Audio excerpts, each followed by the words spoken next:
13º Foro de Recursos Humanos organizado por El Cronista, la revista Apertura y la Universidad del SEMA. Vamos a seguir hablando del impacto que tiene la pandemia en las organizaciones, pero también cómo gestionamos, ¿no?, ese impacto de los recursos humanos afectados de alguna u otra forma por la pandemia. Les voy a contar quiénes me acompañan en este panel numeroso, pero con distancia, ¿no? Estamos todos seguros. Me acompaña Alejandro Russo, director regional de operaciones y Argentina Country Leader de ADP. Fernanda Amado, directora de recursos humanos de Nestlé Región Plata, que es Argentina, Uruguay y Paraguay. Javier Tabacman, director de Recursos Humanos de Pampa Energía. Esteban Sachi, Head de Recursos Humanos también de Ford Argentina. Bueno, tenemos mucho para hablar. Acá tenemos casos de empresas no muy diferentes, pero seguramente tenemos muchas cosas en común.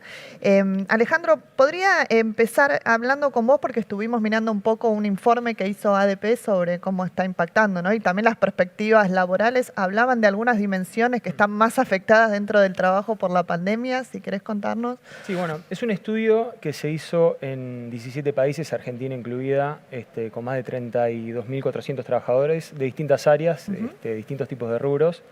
Y bueno, sí, varios puntos que son interesantes y que también son preocupantes, ¿no? En primera instancia, hablar, por ejemplo, de la situación de la mujer en el trabajo. Dos puntos para destacar. El primero es la presión sobre la mujer, el hecho de que las tareas domésticas tuvieran que juntarse, sobre todo en los casos de la gente que trabajó desde la casa, junto con el trabajo en sí.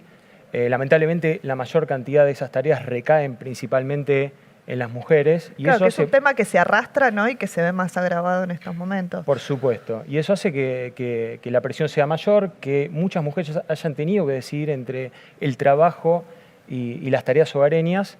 Y eso, por supuesto, genera muchísimos problemas, ¿no?, y muchísimos desafíos. Y un punto adicional respecto de ese tema tiene que ver con la brecha salarial. A partir de la pandemia se generaron posiciones distintas en las empresas que fueron ocupadas por hombres y por mujeres, pero hay una diferencia que no es menor, que es que el 51% de las mujeres respecto del 62% de los hombres han recibido alguna diferencia monetaria por esa promoción, considerando que ya había una brecha salarial de por más o menos el 23%, lo único que estamos haciendo es haciéndolo un poquitito peor. O sea que el punto de género es importante en este momento, digamos, y es atender. ¿Y están pensados algunos recursos para atender este desafío? Bueno, sí, sin dudas, en realidad eso es algo que hay que revisarlo empresa tras empresa, pero definitivamente necesitamos tener un foco distinto, necesitamos profundizar el foco en las mujeres, en las empresas. Es fundamental que cada uno de los equipos de liderazgo de las empresas preste particular atención en este caso y sobre todo brindar contención en este momento, escuchar, dar la posibilidad de que nos cuenten un poco qué es lo que está ocurriendo y ver si podemos colaborar desde ese lado. Y bueno, sin duda desde lo salarial estar súper atentos, ¿no? Sí, seguro. Fernanda, bueno, hablando de mujeres, acá hablarnos un poco de lo que está pasando en la empresa y cómo se está atendiendo, ¿no?, este tema de la pandemia. Sí, a ver, nosotros somos una compañía de alimentos y bebidas, con lo cual nuestra prioridad es asegurarnos el abastecimiento de nuestros productos, tanto a nuestros clientes como a nuestros consumidores, con lo cual a partir de la pandemia tuvimos muy poco tiempo de adaptación. Claro. Tenemos 8 fábricas que tuvieron que seguir trabajando. Siempre fueron esenciales. Siempre fuimos esenciales. Nosotros hacemos alimentos para personas y para mascotas también. Entonces, te diría que rápidamente tuvimos que adaptar todas nuestras medidas en nuestras fábricas para asegurarnos exactamente que el abastecimiento y la distribución fueran las correctas para estar presente en los hogares. Nestlé es una compañía que trabaja muy fuerte en medidas de higiene y seguridad, pero obviamente la pandemia nos exigió desarrollar cosas adicionales, ¿no? Ajustar todos nuestros protocolos para que nuestros empleados se sintieran seguros. Aparte, bueno, obviamente distribución de equipos de seguridad, capacitación desde los departamentos médicos. Tuvimos que trabajar mucho para asegurarnos de un día para el otro, sin mucha posibilidad de cambio, que nuestros productos seguían estando cerca de la gente como es nuestro propósito. Sí, sí. No, aquí. y lo otro también que trabajamos mucho, nosotros veníamos en un esquema dentro de la compañía de cultura de home office de un día a la semana y como todos nosotros pasamos de uno a mucho, a siempre. Entonces sí hicimos mucho hincapié en cómo estar cerca de la gente a través de mucha comunicación. O sea, replanteamos todo nuestro sistema de comunicación, utilizamos mucho medios como Workplace, armamos reuniones que si querés sí es lo que nos enseñó la virtualidad. Antes hacíamos reuniones presenciales, entonces a lo mejor desde la organización eran una vez o 2 veces al año con todos los colaboradores y esto nos permitió estar conectados todos durante... Claro, parece que estuvieran más cerca que antes que estaban presenciales. Exacto, y para nosotros fue primordial, Flor, porque era cómo nos aseguramos que el colaborador que hoy está haciendo un trabajo de home office, que no es de la fábrica, pero que sí puede hacer un trabajo de home office, no se desconecte con el mundo Nestlé, ¿no? Con la cultura de Nestlé. Entonces trabajamos muy fuerte también con eso. Hacemos reuniones virtuales con todos los colaboradores cada 2 o 3 meses, a nivel de los 3 países, con líderes. O sea, como fuimos creando muchos más espacios de acercamiento y eso nos ayudó muchísimo, ¿no? Y también nos obligó a replantear todos los programas que hoy teníamos y volverlos digitales, a ver cómo hacemos para todas las cosas que teníamos dentro de Nestlé, desde entrenamientos. Nestlé tiene una iniciativa que se llama Iniciativa por los Jóvenes y es dentro de nuestro propósito está mucho en la colaboración con las comunidades y pensar en futuro, y las generaciones futuras son un centro. Y hoy son las que quizás son las más vulnerables a toda la situación que nos presentamos. Exacto. ¿Cómo nos ayudamos, cómo nos aseguramos que nuestros programas se adaptaban para seguir apoyando a esos jóvenes que tengan un empleo o estén preparados para un empleo de calidad, para que puedan hacer emprendimientos en el caso que lo quisieran? Y pudimos así y todo impactar 8.500 jóvenes en esto. Entonces, fue toda una modificación, pero que tuvo que ser, tuvimos corto tiempo por el tipo de industria que somos, ¿no? Claro, replanteos, digamos, cambios y también redefiniciones. Redefiniciones. Quería preguntarte también qué pasa en una empresa como Pampa, ¿no? Grande, dedicada a la energía. ¿Cómo fueron esos cambios y cómo impactaron?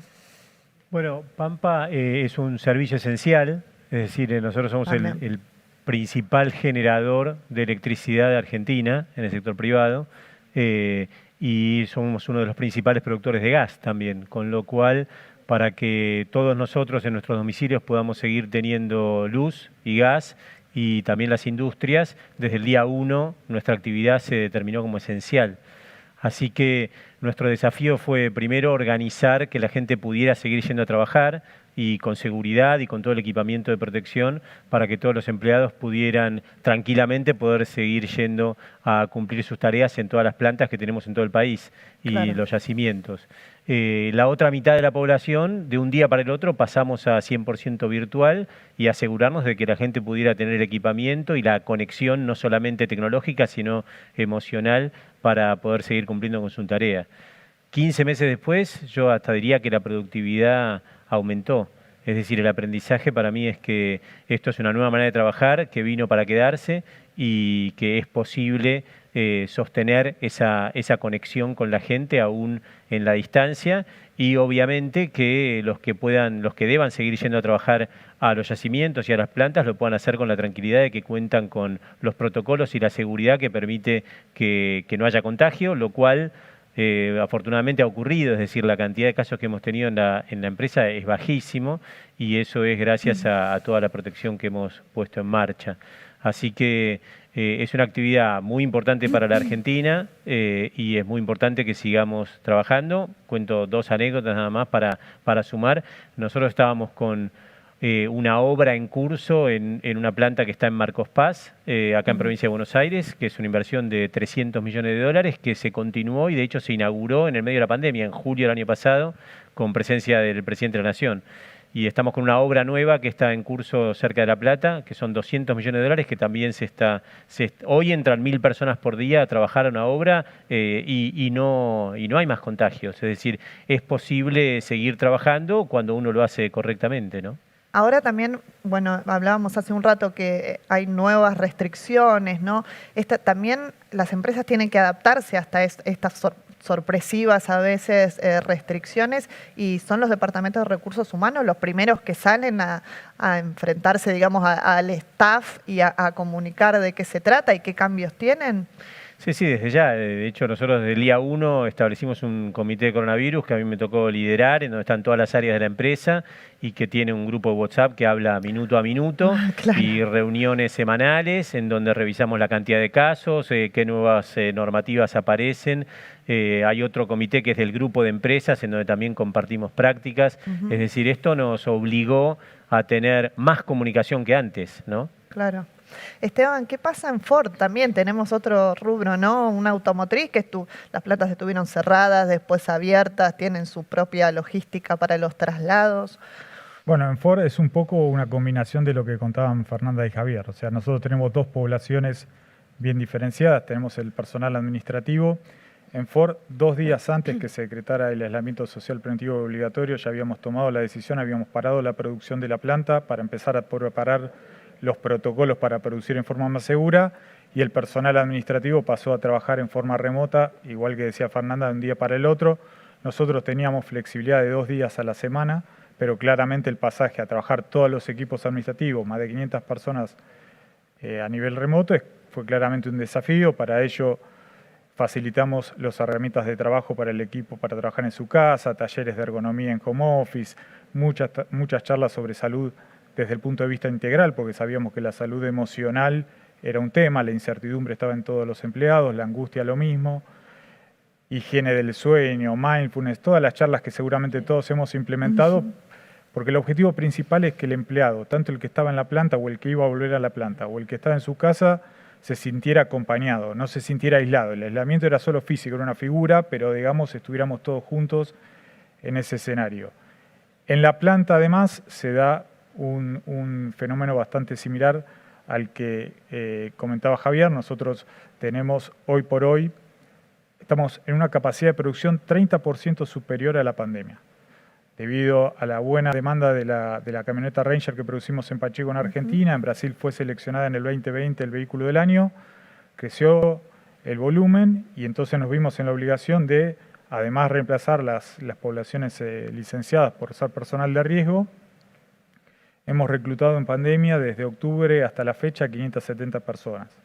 Hemos incrementado nuestra capacidad y además a fin de año anunciamos una inversión en Argentina de $580 millones para producir a partir del 2023 la nueva generación de Ranger, y hace 2 meses empezaron las obras en la planta de infraestructura. Entonces tenemos hoy más de 2.500 personas trabajando en la planta. Sería imposible responder a ese escenario si no tenés protocolos sólidos, si no generás confianza en la gente, si la gente no confía en vos.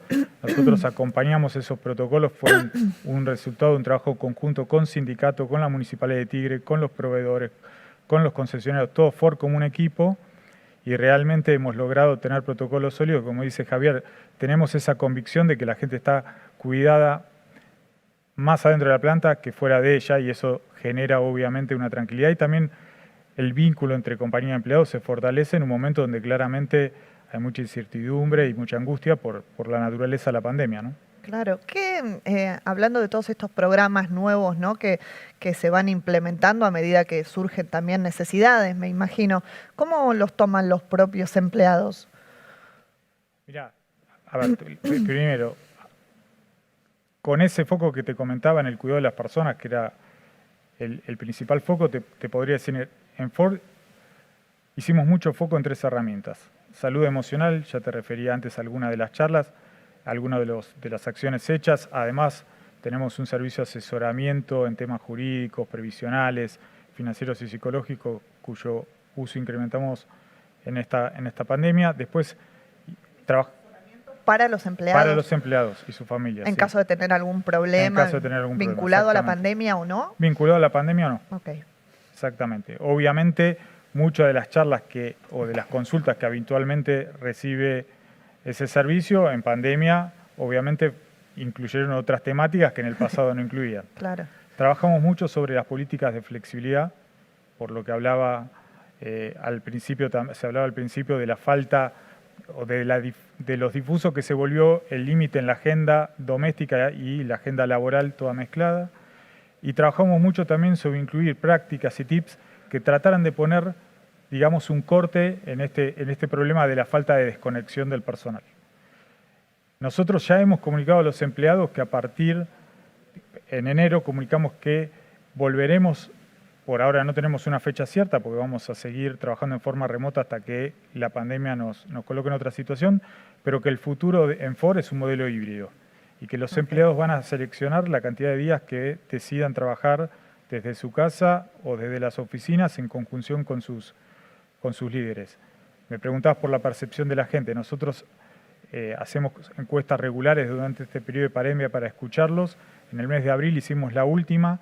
El 99% dijo que quiere trabajar en un modelo híbrido, el 80% quiere seguir trabajando aunque sea 4 días desde la casa, el 96% nos dijo que las herramientas tecnológicas que puso la compañía a disposición para seguir innovando y creando eran eficientes y les seguía pudiendo tener conexión creativa con sus equipos de trabajo, con lo cual entendemos que ese es el camino y que la gente sinceramente ya se acostumbró a esta nueva normalidad, ¿no? Es muy alto el porcentaje, ¿no, Javier? ¿Es así también en Pampa? Sí, de hecho nosotros estamos trabajando ya en un plan piloto para que el retorno sea en este nuevo modelo híbrido. Yo pienso que la oficina está cambiando también su objetivo, ¿no? Es decir, cada vez más el trabajo que vos hacías en tu escritorio lo vas a hacer en tu casa y la oficina se va a transformar en un espacio de colaboración a donde vamos a ir a trabajar en equipo, a trabajar con los otros.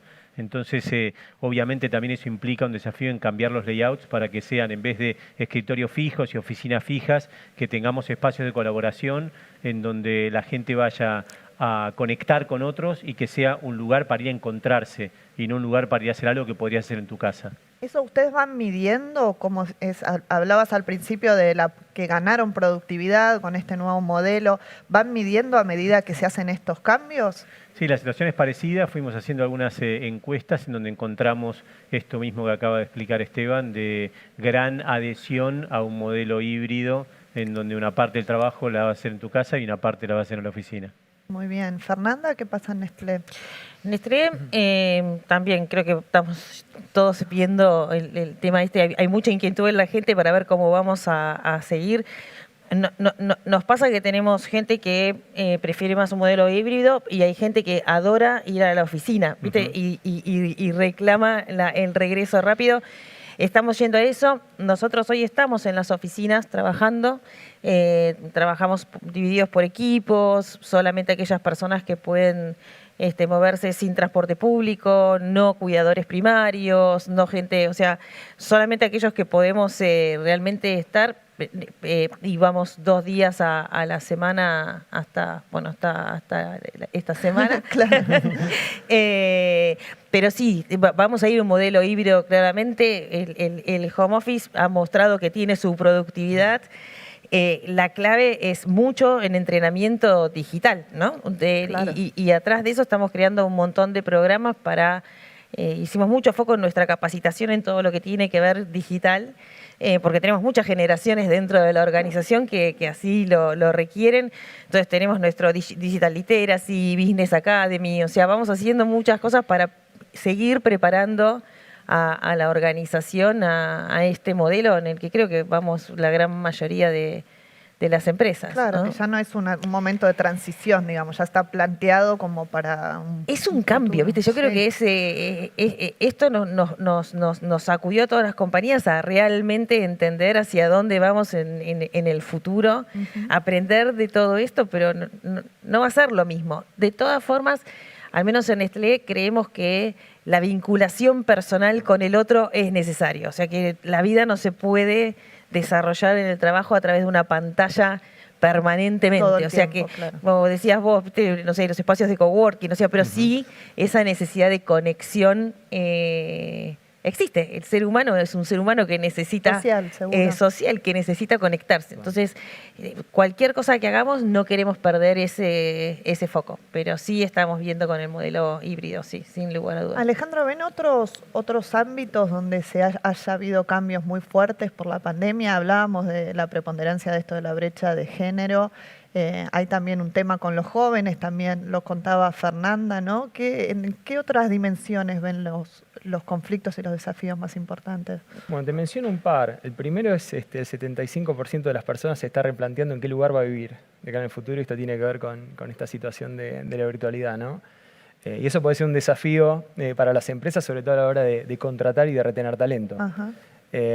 Muchas personas que ya tal vez consideran que no tiene tanto sentido vivir en las grandes ciudades, así que vamos a ver cómo se desarrolla eso en el futuro. Y otro de los puntos que también mencionaba Esteban, que tiene que ver, no me acuerdo si Esteban o Javier, que tiene que ver con el tema de cuándo cortar, cuándo la gente puede decidir el momento de dejar de trabajar, ¿no? Con el tema de, sobre todo, el home office, el hecho de tener la computadora prendida mientras estoy de repente cocinando o ayudando a hacer la tarea. Hay un gran riesgo también, y hay dos puntos en particular con eso. El primero es que muchas de esas horas que terminan siendo horas extras no terminan siendo remuneradas. Y tiene que ver porque además no hay un consenso entre el líder y la persona de hacer esas horas extras, ¿no? Que son necesariamente obligatorias o que hay que hacer un cierre de mes o algo por el estilo, sino que tal vez, bueno, aprovecho, hago un reporte, respondo un email. Y ahí, además de ser horas que potencialmente no van a ser remuneradas, son, y hablando en criollo, potenciales riesgos de gente que va a terminar quemándose, ¿no? Que va a tener un impacto en su, de daño en su futuro, vida, en su vida. estrés, cuestiones que verdaderamente pueden generar algún impacto de salud. Entonces, es importantísimo ahí la concientización en cada uno de los colaboradores de los equipos de saber frenar, y por parte de los líderes también de ayudar a que la gente frene, tratar dentro de todo de evitar enviar mails después de horas. Eso es algo que tal vez entre ejecutivos, entre líderes no hay problema, pero uno no sabe cómo puede reaccionar cualquier persona de la empresa al respecto. Y ahí, bueno, varios puntos que se desatan con eso. Nosotros nos hizo llevar a pensar, por ejemplo, que nosotros convivimos más de una vez con toda la familia, pero sin embargo no estamos con ellos, ¿no? Estamos trabajando mientras están nuestros hijos en la casa que piden alguna parece que porque asistencia. estuvieran alrededor estamos compartiendo tiempo. Exacto. Pero no es. Entonces, una de las cosas que instauramos fuertemente es que la hora de almuerzo pase a ser 1 hora y media. Y que esa hora y media se tome de verdad, que la gente realmente tome ese tiempo con la familia, que realmente se lo tome para almorzar, que en la mensajería interna se bloquee para que realmente no pueda recibir contactos. Qué difícil, y hacemos ¿no? mucho foco en eso. Es así, es verdad, la verdad que es muy difícil. Es muy difícil. Les pregunto también qué rol juegan ahí, ¿no? Los departamentos de recursos humanos, que pasaron a tener un rol muy importante, a pesar de que también todo esto pasó en medio de complicaciones económicas, donde a lo mejor el financiero es muy importante, pero cómo ahora para mantener al personal dentro de la cultura corporativa es muy importante el área de recursos humanos. ¿Tuvieron que hacer también una adaptación particular desde esas áreas a este momento? En nuestro caso, prioridad número 1, colocamos cercanía a la gente, ¿viste? Porque creo que lo fundamental es entender cómo están los colaboradores, qué es lo que necesitan, porque muchas veces si no podés correr el riesgo de tener muchas iniciativas, pero que realmente no son las que la persona está teniendo. Entonces, sí, rápidamente dijimos, primero vamos a pensar en positivo, vamos a pensar en futuro, vamos a pensar más allá y estemos muy cerca de la gente para asegurarnos que todo lo que hacemos, lo hacemos realmente con un impacto positivo. Entonces sí, tenemos reuniones con colaboradores. Te diría que hoy desde Recursos Humanos una de las cosas que mejor nos ayudó es codiseñar iniciativas con el resto de la organización. ¿Viste? No que seamos el ombligo que piensa y hace, sino es sentarnos en mesas donde estamos varios de la organización diseñando hacia dónde vamos. Pero sí, yo creo que lo clave es la cercanía. No sé si cambió el rol de recursos humanos. Creo que te exige un relacionamiento con la gente diferente, ¿viste? Claro. Porque tenés la persona que es cuidador primario, que tiene los chicos en la casa con todas las complicaciones que se lo hace, y como decías vos, Ale, el tema de las reuniones, del corte, ¿viste? Esperar que está mi chico en Zoom o lo que fuera, hay que entenderlo. Tenés las generaciones que a lo mejor no son 100% digitales y hoy les estás exigiendo que se pongan enfrente de una pantalla. Por eso creo que cercanía y otra cosa que hablábamos antes de ayer fue justo con el CEO en una reunión de recursos humanos, era asegurarnos que estamos siempre 2 pasos adelante, ¿no? De lo que la organización necesita. Requiere, claro. Yo, por ejemplo, en especial desde el área mía, teníamos reuniones antes de pandemia 1 vez por mes. Empezó pandemia y todos los recursos humanos de las fábricas de Uruguay, Paraguay, somos 7 negocios diferentes en Nestlé, nos reunimos, al principio nos empezamos a reunir 1 vez por semana para asegurarnos que estábamos súper alineados en todo lo que hacíamos. Ahora cambiamos la frecuencia a cada 15 días, pero sí también nos ayudó muchísimo a poder estar presente en todos los sites, ¿no? Claro. Sí. Es importante. Javier, ¿qué pasa en una empresa también como Pampa, donde hay áreas muy diferentes? O sea, hay generaciones seguramente de empleados de diferente rango etario, también de diferentes orígenes y con diferentes trabajos. ¿Puede Recursos Humanos estar a la altura de todos los requerimientos tan diferentes que deben enfrentarse? Hay que preguntarle a nuestros clientes, pero creo que sí. Creo que hemos tenido un rol protagónico, estamos teniendo en todo lo que hace a comunicación. Lo que decía Fernanda, me parece que la contención de los empleados es clave. Para agregar 2 elementos más, diría uno, en Pampa aumentamos la inversión en capacitación. Cuando por ahí la primera reacción podría haber sido, bueno, congelemos porque no es una prioridad, posterguemos, ¿no? Nos dimos cuenta de que era necesario seguir invirtiendo más que nada en los líderes, que son los que están en contacto con la gente en forma directa y que estuvieran a la altura de las circunstancias, con lo cual rápidamente, obviamente, se rediseñaron los programas para hacerlos virtuales, pero la inversión en capacitación continuó y eso creo que es muy relevante. ¿Pero te referís a capacitación para el manejo de esta situación? Sí, no los líderes? específicamente, pero también, obviamente, se volvió un tema prioritario, el tema de cómo manejar la pandemia, pero es más amplio, ¿no? Las habilidades de liderazgo no es que solo se refieren al manejo de la pandemia, Claro. es más general. Y lo otro, hablando de lo que decía Alejandro antes del tema de los jóvenes, nosotros acabamos de lanzar nuestra 3ª promoción de jóvenes profesionales y para tomar 10 jóvenes llevamos 1 semana y se anotaron 1.500. Es decir, evidentemente hay demanda, hay interés por trabajar en empresas como las nuestras y eso para nosotros es también una señal de que estamos en el buen camino, ¿no? Es decir, que tenemos que seguir invirtiendo no solamente en el presente, sino también en el futuro por este tema de las generaciones con las cuales obviamente nosotros también convivimos y que hay gente que se va a ir retirando y que hay que ir invirtiendo en la gente nueva. Y todas esas entrevistas que hiciste fueron de forma virtual. Por supuesto. Y probablemente quienes entren a trabajar, si son jóvenes, no conozcan a su jefe, ¿no? Presencialmente. Sí, la mayoría de los puestos son en las plantas, con lo cual ahí la actividad es presencial, pero hay rotaciones por las diferentes áreas. Pero sí, sin duda, esto es un mundo nuevo donde vos por ahí entras a trabajar un trabajo nuevo y empezás en tu casa, ¿no? Claro, sí. Totalmente. Es muy raro todavía. Tal cual. Sí. ¿Qué pasa en Ford? Mira, yo creo que en Ford, en Recursos Humanos, obviamente que nos repetimos todos. Además, cuando la persona es lo primero y la salud de las personas, Recursos Humanos es el primero en focalizarse en ese tema. Ahora, te diría que no hubo ni cambio de estrategia ni cambio de principios. Lo que hubo es la necesidad de acelerar una transformación en la cual Recursos Humanos, como todas las áreas de la compañía, ya estaba, que es cómo te transformás cada vez en un equipo más ágil, más dinámico, cómo entregás soluciones cada vez más rápido, cómo te animás al riesgo, al error como parte del aprendizaje y volvés rápidamente a diseñar una solución.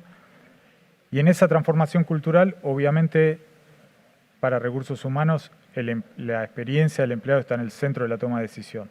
Entonces, un poco lo que reflejaba al principio Alejandro es, nosotros modificamos casi todas nuestras políticas de flexibilidad, las elastizamos aún más.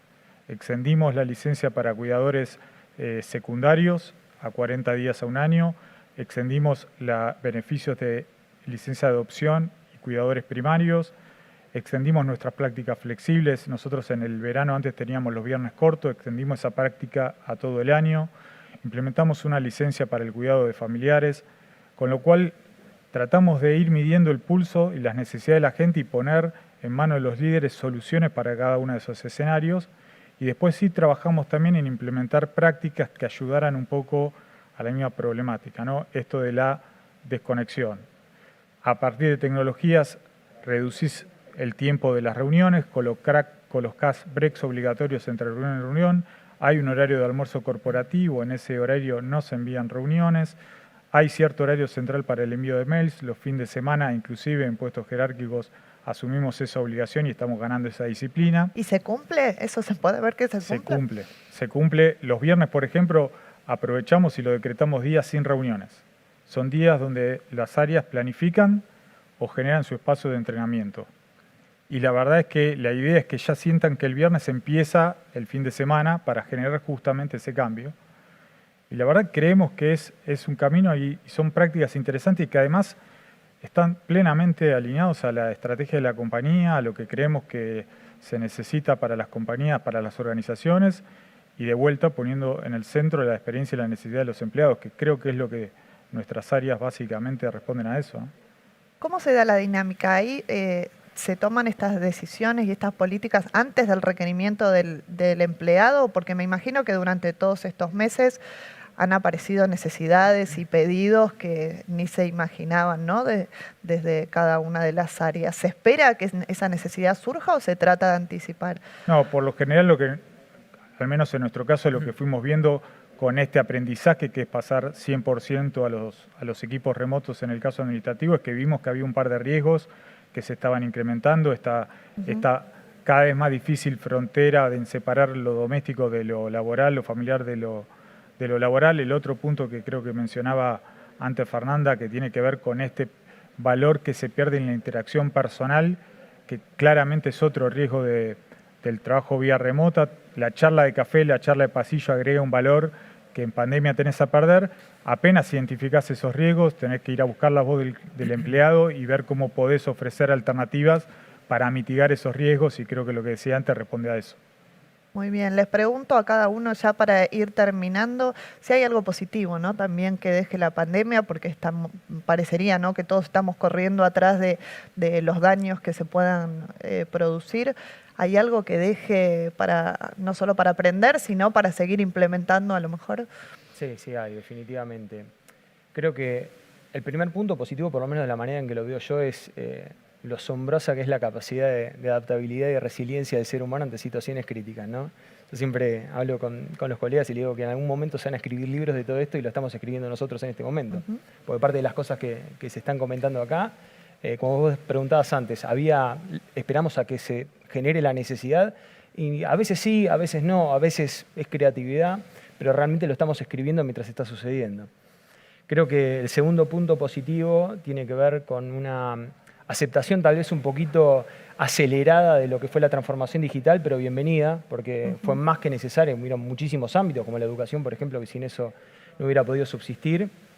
Y como punto más fuerte creo que haber puesto al ser humano por delante de todo, ¿no? La vida y a los afectos y una palabra que se viene usando mucho, que es el people-centric, que haya tomado nuevamente una relevancia más importante, y eso sin duda llegó para quedarse. Muy bien. Fernanda, ¿cómo lo ves? Sí, Ale, reduciste muy bien los temas, de acuerdo contigo. Quizás agregaría, en nuestro caso, nosotros, pues decís people-centric, nosotros hablamos de human experience, ¿no? Cómo podemos realmente crear la experiencia de la persona más allá del colaborador, una experiencia humana positiva. Y varias cosas. Aprendimos lo importante de la comunicación, de la cercanía con las personas, de entender que la persona es humano con todas sus necesidades, más allá de las laborales, que lo entiende. Entonces, ¿cómo adaptás muchas de las políticas internas para eso? Aprendimos y positivo de la virtualidad también, ¿sabes? Porque nos pasa que, no sé, antes nosotros hacemos reuniones donde estamos el CEO y yo, una cada 15 días con un grupo de personas, distintas en la organización, a nivel regional, de los 3 países, y antes si no estábamos presentes o si no viajábamos o en las fábricas que las tenemos en el interior del país y demás, se te iba alargando en el proceso. Hoy la virtualidad nos hace que viste, podamos estar Y nos 10 hizo personas más puntuales, conectadas. ¿viste? Porque a la hora que pones la reunión, a esa hora empieza a estar Nos todos hicimos conectados. puntuales, empiezan y terminan a horario, increíble. Y podés estar hablando con gente de, no sé, con alguien que está en Buenos Aires, pero con alguien que está en Firmat, con alguien que está en Asunción, que está en Montevideo. Y eso, te diré, nos lo llevamos de ganancia, que antes, al menos en nosotros, no nos hubiéramos planteado con tanta naturalidad. Y lo otro fue, y es también mucho foco en no perder de vista. Nosotros tenemos una impronta muy fuerte dentro de Nestlé, es no perder el futuro, ¿no? Entender, nosotros somos una compañía que nuestro propósito es, creemos en que el poder de la alimentación para mejorar la calidad de vida de las personas hoy, pero también de las generaciones futuras. Entonces tenemos muy fuerte el foco en esto, en seguir creando futuro. Y realmente todo este escenario de pandemia, vos hablabas de resiliencia, cómo te volvés hasta más creativo cuando las cosas te van presionando y pudimos seguir trabajando. Entonces hay cosas buenas de las que nos podemos llevar y que cabe en cada uno de nosotros tener la inteligencia de potenciarla, ¿no? Claro. De no perderla. Está bueno esto de pensar en el futuro, ¿no? Totalmente. Como proyección y como motor también para continuar. Javier hablaba de las inversiones que se estuvieron haciendo en este tiempo, ¿no? Donde parecía que se perdía todo y sin embargo hay compañías que están invirtiendo capitales enormes, ¿no? Los montos que decía Javier es impresionante para pensar también en el desarrollo que va a ser en el futuro. ¿Qué crees vos, Javier, que es lo que nos deja de positivo la pandemia? Para continuar con lo de las inversiones, está también el proyecto de Vaca Muerta, es decir, es una oportunidad fenomenal para la Argentina, es decir, esta es una empresa de energía argentina que sigue invirtiendo en el país y creo que eso es muy relevante porque si no, no hay futuro, ¿no? Es decir, es un insumo clave para cualquier desarrollo que se quiera hacer en el país de cualquier orden. Así que yo creo que hay un aprendizaje, un poco mis colegas ya lo dijeron, agregaría dos cositas. Una, la empatía. Me parece que esto nos obligó a ser todos los días más empáticos y ponernos en el lugar del otro y entender cómo lo está viviendo y qué necesita. Y el otro tema es el tema de la transformación digital, es decir, esto ha sido un catalizador, un acelerador fenomenal, ¿no? La pandemia, es decir, está ocurriendo en un año lo que hubiera ocurrido en 5 o en 10. Nuestra empresa está embarcada en un proyecto de transformación digital de toda la compañía y ahí también tenemos una oportunidad de no solamente digitalizar los procesos o las actividades operativas, sino también la mente de las personas, ¿no? Es decir, ayudarlos a que digitalicen la manera que tienen de pensar y que cambiemos la manera que tenemos de trabajar. Y eso me parece un desafío espectacular. Muy bien. Bueno, les agradezco mucho a todos por todas las experiencias y está bueno también intercambiar, ¿no? Lo que pasa en rubros tan diferentes y tener esta idea de que vamos a salir adelante transformados y entre todos, ¿no? Con empatía, como están diciendo.